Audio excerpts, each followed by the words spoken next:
Hello and welcome to my care guide for African clawed frogs. This is going to be a short and simple because these are actually very simple and very awesome pets. Honestly, I've had a lot of reptiles in my day and these are my favorite. Let me give you a little close-up here.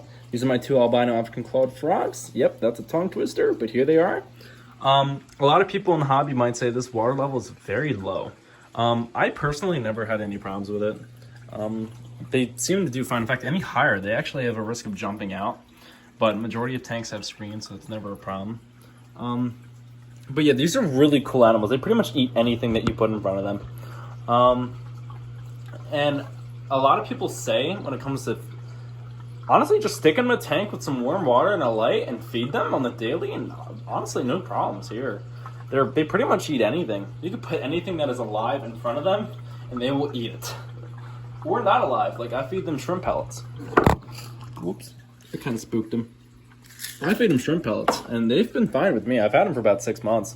I actually didn't keep a filter in their cage for a long time because there's a rumor since frogs hear through vibrations in the water, this would irritate them. It's like a jackhammer in their enclosure here. I gotta work on my angles here.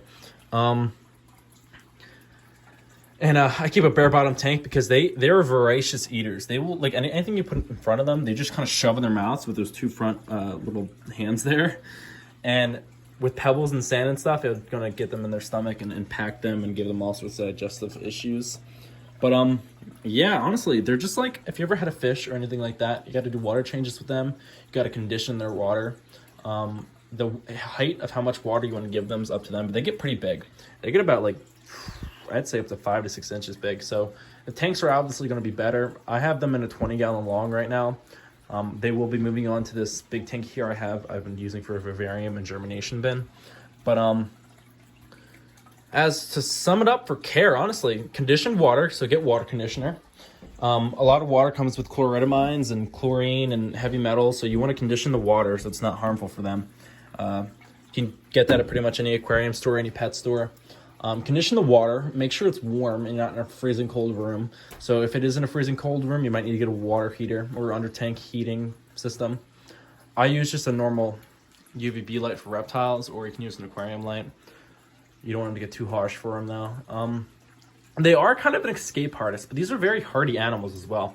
Like, if you want to feed them once every other day, or set some sort of feeding schedule, they aren't very sensitive animals. They won't just die on you. They actually can tolerate a large range of conditions. Out in Africa, the little lakes puddles or whatever you want to call them, they're water holes.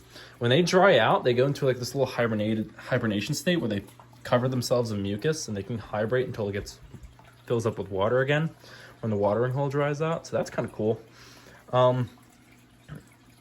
They get pretty big, and I've noticed if you have a breeding pair, they do this weird chirping thing at night, and when the water's warm, it sounds so cool. I can't even describe it to you. It kind of sounds like an alien noise.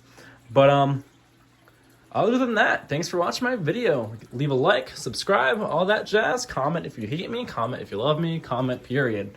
Thank you.